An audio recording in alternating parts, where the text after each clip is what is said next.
Friends, स्वागत है आपका अपने चैनल रॉयल एग्जाम में। मैं शिव मौर्य आज लेके आया हूँ फिजिक्स का पार्ट 2, जिसके बारे में आज हम लोग जानेंगे दूरी, विस्थापन, चाल, वेग और दूरी विस्थापन में अंतर और चाल वेग में अंतर। आज के वीडियो में इतना ही और आगे वाले वीडियो में जानेंगे। तो आज का टॉपिक हम लोग का दूरी, विस्थापन।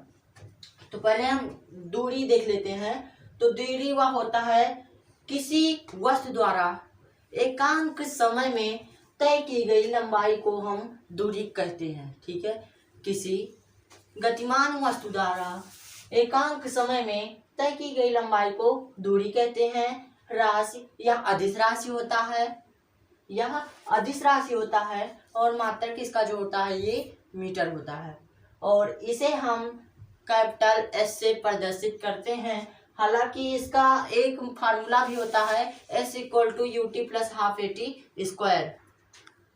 हाँ, मैंने बताया कि इसका फार्मूला होता है S = UT + ½ AT स्क्वायर और इसे कैपिटल S से प्रदर्शित करते हैं। तो एक बार फिर से मैं बता देता हूँ कि किसी एकांक समय में तय की गई लंबाई को हम दूरी कहते हैं। ठीक, और यह अदिश राशि होता है और मात्रक इसका जो होता है मीटर होता है और इसे हम कैपिटल S से प्रदर्शित करते हैं। और विस्थापन जो होता है डिस्प्लेसमेंट किसी गतिमान वस्तु द्वारा निश्चित दिशा में तय की गई वस्तु के अंतिम स्थिति एवं प्रारंभिक स्थिति के अंतर को या के बीच के अंतर को हम वस्तु का विस्थापन कहते हैं। यानी कि मैं फिर से बता देता हूँ, किसी गतिमान वस्तु द्वारा वस्तु के निश्चित दिशा में, ठीक है, किसी गतिमान या आप कह सकते हैं कि वस्तु द्वारा तय की गई न्यूनतम दूरी को हम विस्थापन कह सकते हैं। या आप फार्मूला लिखना चाहते हैं तो ऐसे बोलिए, कोई गतिमान वस्तु निश्चित दिशा में जब गति करती है तो वस्तु के अंतिम स्थिति एवं प्रारंभिक स्थिति के बीच के अंतर को हम विस्थापन कहते हैं। तो विस्थापन जो है वो सदिश राशि होती है और मात्रक जो होता है इसका मीटर होता है। और एक बात और सबसे फैक्ट वाली बात है कि ये कभी जीरो नहीं हो सकती, ये हमेशा धनात्मक होती है और कभी ऋणात्मक नहीं हो सकती। हम कह सकते हैं कि कभी हमारी आयु जो है ऋणात्मक नहीं हो सकती, वैसे ही ये दूरी है ये कभी ऋणात्मक नहीं होगी। और जो डिस्प्लेसमेंट है ये ऋणात्मक, धनात्मक, शून्य भी हो सकती है। जैसे कोई व्यक्ति है, अगर ये मान लीजिए कोई व्यक्ति है, यहाँ पे खड़ा है और यहाँ से चलकर यहाँ पे जाता है। ठीक, यहाँ से चल के यहाँ पे जाता है और फिर पुनः ये व्यक्ति यहाँ पे आके जहाँ पे पहले खड़ा था वहीं पे खड़ा हो जाता है। ठीक है, तो ये वस्तु द्वारा तय की दूरी, तो अगर माना x और ये x ये जोड़ देंगे तो ये 2x हो जाएगा, दूरी इसकी 2x हो जाएगी। लेकिन इसकी अंतिम स्थिति या प्रारंभिक स्थिति में से इसको घटाएंगे तो इसका विस्थापन जो होगा ये 0 हो जाएगा। ठीक है, इसका विस्थापन 0 हो जाएगा और दूरी दोगुना हो जाएगी। ठीक है, और एक बात और, अगर आपके मन में एक सवाल उठ रहा है, अगर व्यक्ति यहाँ से चल के यहाँ से जाता और यहाँ से चल के यहाँ पे आके रुक जाता है तो बाबू इतना पहले वाला दूरी इतना माइनस कर दो, पहले वाले में से इतना माइनस कर दो, ये जो बचेगा ये वाला ये इतना विस्थापन होगा और इतना, और ये जो इतना है ये भाग और इतना पूरा भाग ये वस्तु द्वारा तय की गई दूरी होगी और केवल इतना भाग वस्तु द्वारा तय किया गया विस्थापन होगा। ठीक बाबू, और अब हम जानते हैं दूरी तथा विस्थापन के बीच अंतर। ठीक है, दूरी मैंने बताया कि एकांक समय में तय की गई लंबाई को हम दूरी कहते हैं और विस्थापन किसी गतिमान वस्तु के अंतिम स्थिति एवं प्रारंभिक स्थिति के बीच के अंतर को वस्तु का विस्थापन कहते हैं। ठीक है, तो पहले में तो इसका परिभाषा लिख देंगे। दूसरे में यह अदिश राशि होता है, दूरी जो है ये अदिश राशि होती है, इसको केवल परिमाण की आवश्यकता होती है, दिशा की आवश्यकता नहीं होती। विस्थापन जो होती है यह सदिश राशि होती है, इसे परिमाण दिशा दोनों की आवश्यकता होती है। और दूरी का तीसरा पॉइंट जो है, इसका मात्रक मीटर होता है और इसका मात्रक भी मीटर होता है। ठीक है, और चौथा पॉइंट जो है मैंने बताया था कि ये सदैव धनात्मक होता है, तो ये चौथा में हम लिख सकते हैं कि दूरी सदैव धनात्मक होती है और विस्थापन सदैव धनात्मक, ऋणात्मक एवं शून्य भी हो सकती है। ठीक, तो उम्मीद करता हूँ आपको इतना समझ में आ गया होगा। और आगे मैं बता रहा हूँ चाल वेग तथा चाल वेग में अंतर। तो बाबू मैं चर्चा करने वाला था चाल और वेग पर। तो चाल जो होता है एकांक समय में तय की गई वस्तु की दूरी को हम चाल कहते हैं। तो क्या होता है चाल, फिर से मैं बता दे रहा हूँ। एकांक समय में तय की गई वस्तु की दूरी को हम चाल कहते हैं और चाल बराबर दूरी बटा समय होता है। इसलिए मैंने इसे लिखा है चाल बराबर दूरी बटे समय, क्योंकि मैं इसे मात्रक निकालना चाहता था और आपको भी दिक्कत नहीं होगी। तो इसका मात्रक, दूरी का मात्रक मैंने बताया कि मीटर होता है और समय का मात्रक जो होता है वो सेकंड होता है। तो मात्रक इसका हो जाएगा मीटर प्रति सेकंड।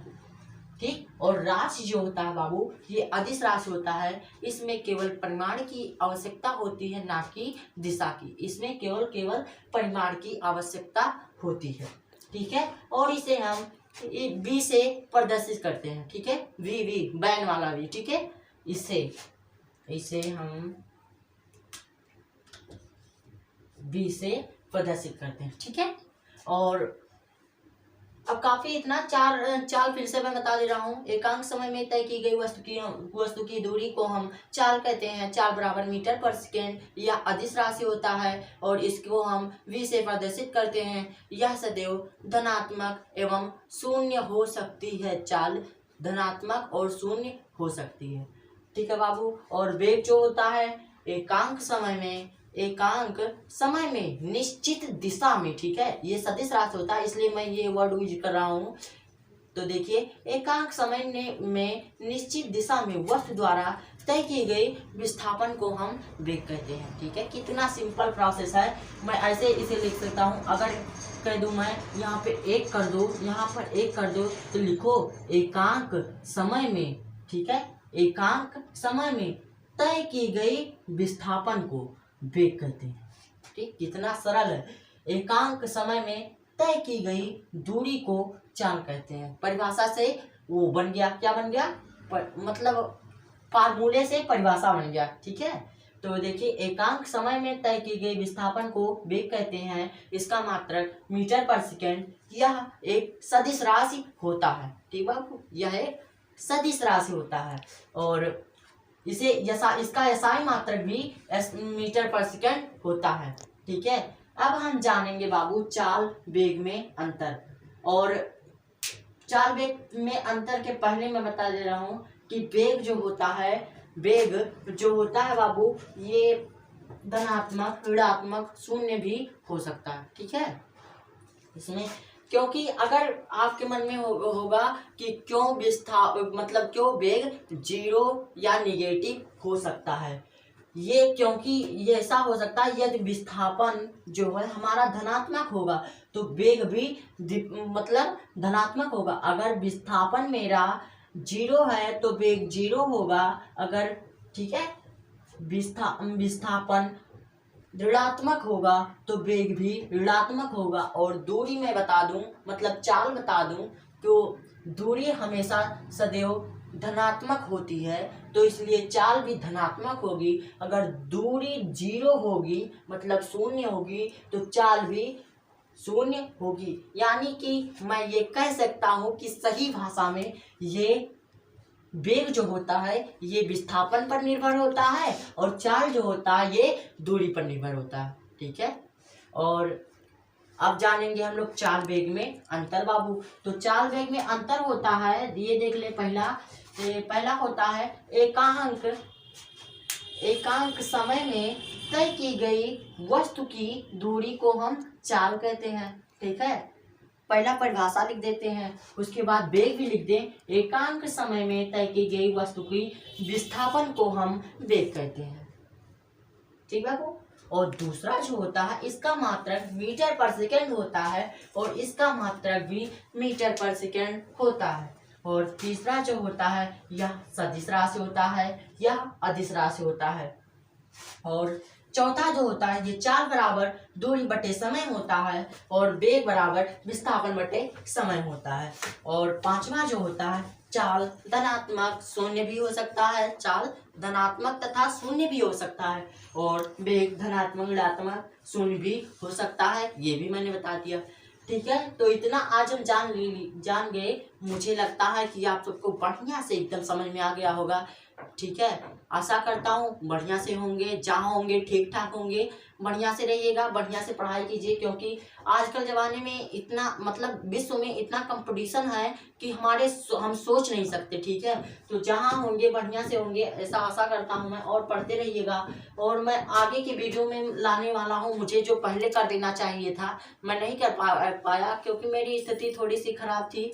और मैं अगले ही वीडियो में लाने वाला हूँ मात्रकों के बारे में, जो एसआई सिस्टम होता है, एमकेएस सिस्टम होता है, एफपीएस सिस्टम होता है और सीजीएस सिस्टम होता है, उसके बारे में। ठीक है, 3 सिस्टम है, 3 से 4 सिस्टम है। एमकेएस जो चल रहा है, एफपीएस जो पहले था, सीजीएस वो भी था, और एसआई जो इंटरनेशनल सिस्टम है। ठीक है, और मैं बताऊंगा भौतिक राशियां और व्युत्पन्न राशियां, जो मुझे पहले बता देगा। माफ कीजिएगा, मुझे पता नहीं चला कि मुझे ये बता देना था, लेकिन मैं ऐसी सॉरी कहता हूँ आपसे। मैं आपको कल से परसों में ही आपको दिला दूंगा।